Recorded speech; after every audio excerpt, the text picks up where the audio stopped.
जैसा कि आप थंबनेल में देख चुके होंगे, आज हम इस वीडियो में बात करेंगे दर्शन शास्त्र का एक टॉपिक इमैनुअल कांट का नैतिक दर्शन।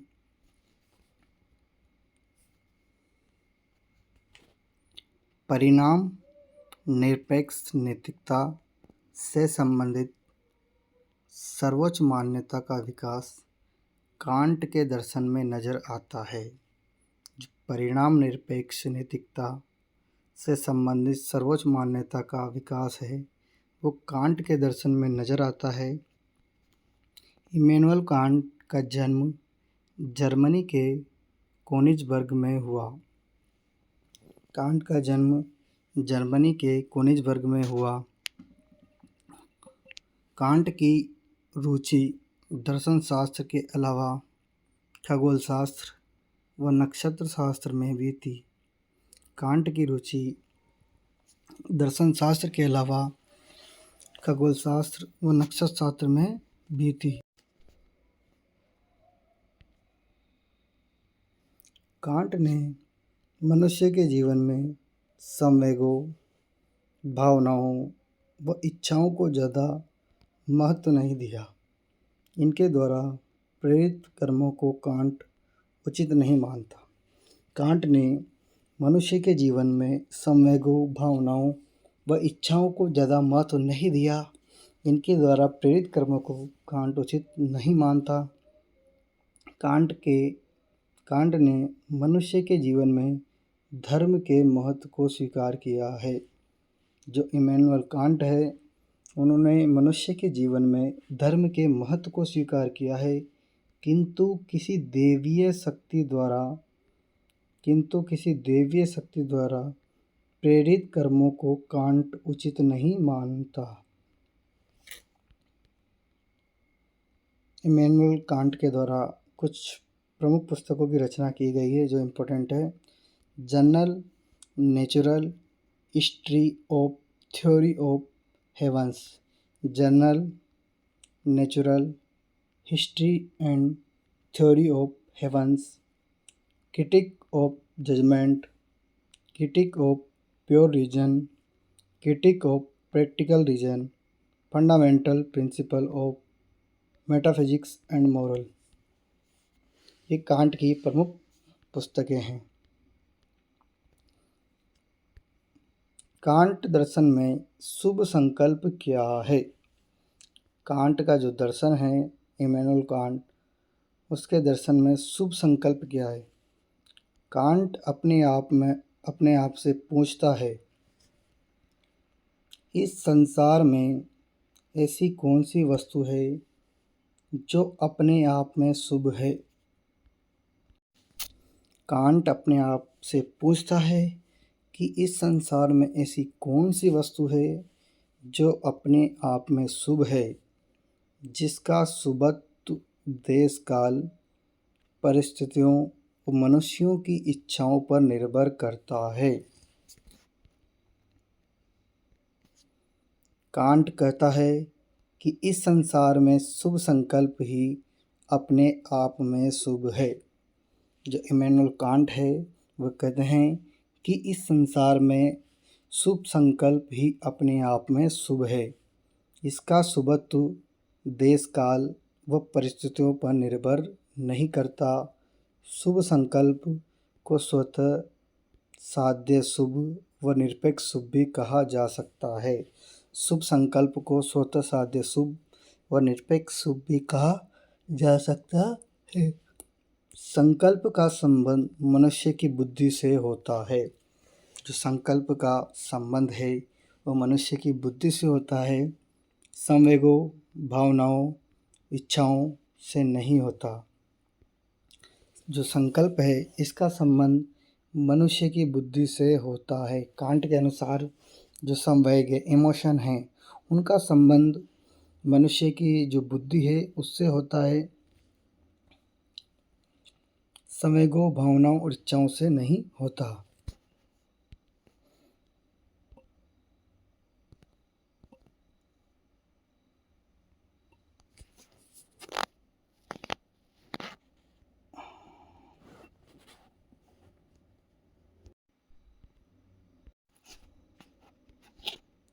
कांट कहता है कि शुभ संकल्प बौद्धिक है, वह बुद्धि से प्रेरित है। इस संकल्प के अनुसार कार्य करने से पूर्व यथासंभव सभी साधनों को एकत्रित करना जरूरी है। कांट दर्शन में शुभ संकल्प को उच्चतम शुभ, हाईएस्ट गुड कहा गया है, पूर्ण शुभ नहीं कहा गया, क्योंकि पूर्ण शुभ में पूर्ण संकल्प के साथ साथ आनंद भी शामिल होता है। जो कांट का दर्शन है उसमें शुभ संकल्प को उच्चतम शुभ कहा गया है, पूर्ण शुभ नहीं कहा गया है, क्योंकि पूर्ण शुभ में पूर्ण संकल्प के साथ आनंद भी शामिल होता है।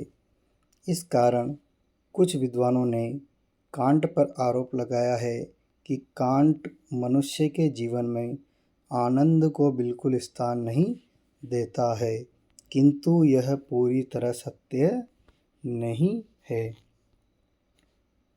कांट ने मनुष्य के संकल्प को शुभ संकल्प कहा है। कांट ने जो मनुष्य है इसके संकल्प को शुभ संकल्प कहा है, क्योंकि मनुष्य पूरी तरह बौद्धिक प्राणी नहीं है। कांट के अनुसार मनुष्य के संकल्प को शुभ संकल्प कहा है, क्योंकि मनुष्य पूरी तरह बौद्धिक प्राणी नहीं है। कांट ने ईश्वर के संकल्प को पवित्र संकल्प कहा है। जो इमैनुअल कांट है उन्होंने ईश्वर के संकल्प है उसे ही पवित्र संकल्प कहा है, क्योंकि एकमात्र ईश्वर को पूर्णतया बौद्धिक प्राणी कहा जा सकता है। कांट के अनुसार इस एकमात्र ईश्वर को पूर्णतया बौद्धिक प्राणी कहा जा सकता है। क्या कांट ने अपने दर्शन में शुभ संकल्प क्या कांट ने अपने दर्शन में शुभ संकल्प के अलावा अन्य वस्तुएं जैसे ज्ञान, प्रतिभा, तर्क शक्ति, साहस, स्वास्थ्य, सम्मान व धन को शुभ मानता है? इसके संबंध में यह कहा जा सकता है कि कांट ने शुभ तो मानता है, किंतु स्वतः साध्य शुभ नहीं मानता।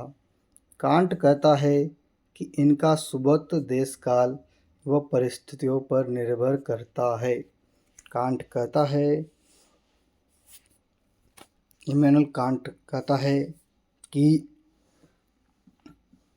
इनका शुभत्व देश काल व परिस्थितियों पर निर्भर करता है। इनके बदलने पर व्यक्ति इनका दुरुपयोग भी कर सकता है। कांट कहता है कि शुभ संकल्प अपने परिणामों के कारण शुभ नहीं बल्कि अपने आप में शुभ है। कांट कहता है कि शुभ संकल्प अपने परिणामों के कारण शुभ नहीं बल्कि अपने आप में शुभ है। कभी दुर्भाग्य व प्राकृतिक कठिनाइयों के कारण शुभ संकल्प के उचित परिणाम नहीं निकले हैं, तो भी मनुष्य को विचलित नहीं होना चाहिए।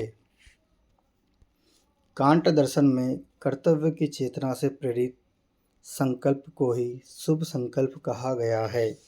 कांट दर्शन में कर्तव्य की चेतना से प्रेरित होकर संकल्प को ही शुभ संकल्प कहा गया है। शुभ संकल्प के समय कांट दर्शन में कर्तव्य का घनिष्ठ संबंध नजर आता है।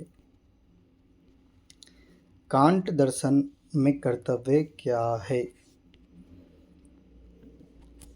कांट कहता है कि मनुष्य आंशिक बौद्धिक प्राणी है। वह संवेगों, भावनाओं व इच्छाओं से प्रभावित हो जाता है। कांट कहता है कि मनुष्य आंशिक बौद्धिक प्राणी है। वह संवेगों, भावनाओं व इच्छाओं से प्रभावित हो जाता है।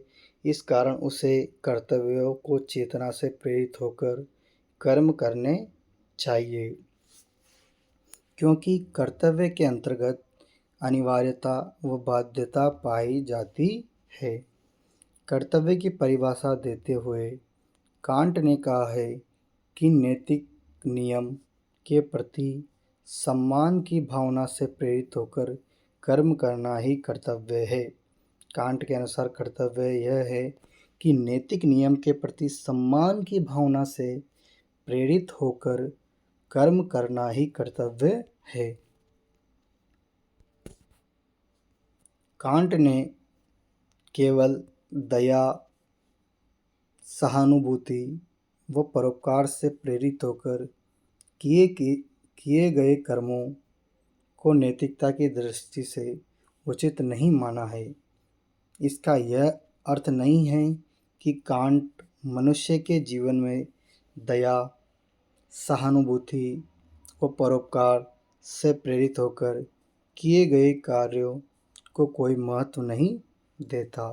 वह कहता है कि यदि पहले कर्तव्य की चेतना से प्रेरित होकर कर्म किया जाए व उसके बाद दया, सहानुभूति व परोपकार के बाद भाव आए तो ऐसे कर्मों को नैतिकता की दृष्टि से उचित माना जाएगा। कांट के दर्शन में किसी कर्म के नैतिक मूल्य की दृष्टि से परिणामों को महत्वपूर्ण नहीं माना गया है। स्वार्थवाद, सुखवाद, उपयोगितावाद में किसी कर्म को परिणामों की दृष्टि से महत्वपूर्ण माना गया है। इस परिणाम निरपेक्ष नैतिकता के कारण हमें कांट स्वार्थवाद व सुखवाद व उपयोगितावाद से अलग नज़र आते हैं। कांट ने कर्तव्य को दो भागों में विभक्त किया है। पूर्णबंदी कर्तव्य इसमें ये वे कर्तव्य हैं जिनका प्रत्येक मनुष्य के लिए सभी परिस्थितियों में पालन करना आवश्यक है। कांट के अनुसार ये वे कर्तव्य हैं जिनका मनुष्य के लिए सभी परिस्थितियों में पालन करना आवश्यक है, जैसे ऋण चुकाना व आत्महत्या नहीं करना। ये पूर्णबंदी कर्तव्य हैं। कांट कहता है कि यदि हम जीवन रक्षा की भावना से प्रेरित होकर आत्महत्या नहीं कर रहे हैं तो यह कोई बड़ी बात नहीं है। जीवन में कितनी भी विपरीत परिस्थिति आ जाए फिर भी हम आत्महत्या नहीं करें। अपूर्णबंदी कर्तव्य इन कर्तव्यों के संबंध में कांट मनुष्य को थोड़ी रियायत देता है कि वह इनमें से किसी का पालन कर सकता है या किसी को छोड़ सकता है, जैसे अपने शारीरिक व मानसिक क्षमताओं का अधिकतम विकास करना, संकटग्रस्त मनुष्य में से किसी की यथासंभव सहायता करना। कांट के अनुसार निरपेक्ष आदेश क्या है? कांट के दर्शन में नैतिकता के सर्वोच्च नियम को निरपेक्ष आदेश कहा है। जो कांट का दर्शन है उसमें नैतिकता के सर्वोच्च नियम को निरपेक्ष आदेश कहा है। कांट मनुष्य को नैतिकता का सर्वोच्च नियम एक आदेश के रूप में क्यों देता है? इस संबंध में कांट ने कहा है कि मनुष्य आंशिक बौद्धिक प्राणी है, इस कारण उसे नैतिकता के नियम को एक आदेश के रूप में स्वीकार करना चाहिए। कांट का नैतिकता का सर्वोच्च नियम परिणामों पर आधारित नहीं है, इस कारण यह निरपेक्ष है। यह नियम बौद्धिक नियम है जो संवेग, भावनाओं, इच्छाओं से प्रभावित नहीं होता। इस बौद्धिक परिणाम निरपेक्ष उच्चतम नियम को कांट ने निरपेक्ष आदेश कहकर पुकारा है। सापेक्षता शर्त युक्त होती है जबकि निरपेक्षता में कोई शर्त नहीं होती। सापेक्षता शर्त युक्त होती है जबकि निरपेक्षता में कोई शर्त नहीं होती। कांट के नैतिक दर्शन में अनैतिकताएं क्या है? जो कांट का दर्शन है नैतिक दर्शन, उसमें अनैतिकताएं क्या है? कांट के दर्शन में निम्नलिखित अनैतिक बताया गया है। वचन भंग करना यह अनैतिकता है। आत्महत्या करना यह भी अनैतिकता है। अपनी शारीरिक व मानसिक क्षमता का विकास न करना यह भी अनैतिकता है। संकटग्रस्त मनुष्य की सहायता नहीं करना यह भी अनैतिकता है। कांट के अनुसार वचन भंग करना यह अनैतिकता है। आत्महत्या करना यह भी अनैतिकता है। अपनी शारीरिक व मानसिक क्षमता का विकास न करना, संकटग्रस्त मनुष्य की सहायता नहीं करना।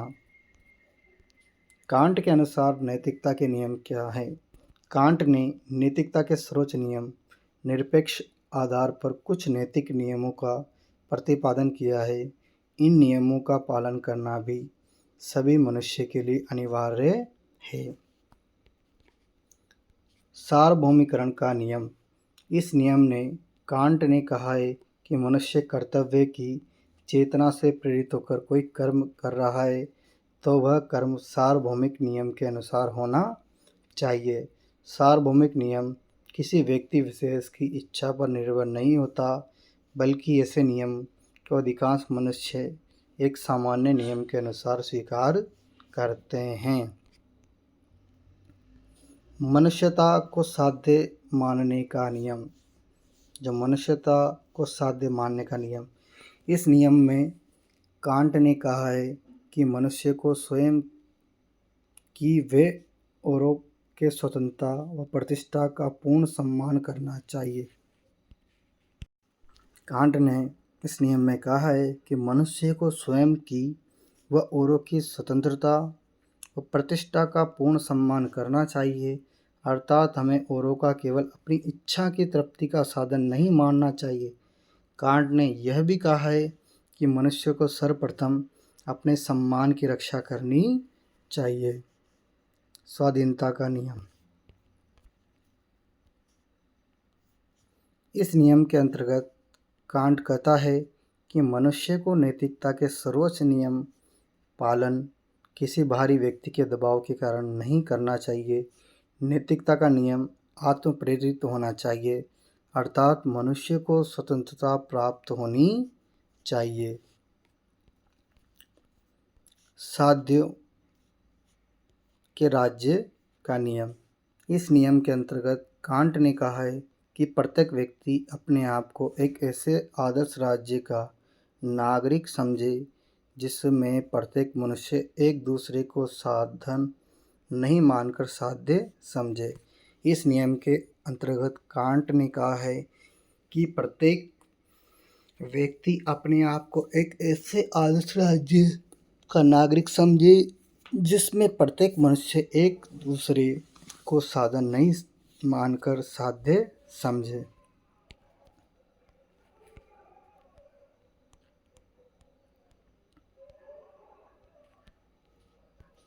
कांट के दर्शन में नैतिकता की सर्वोच्च मान्यता क्या है?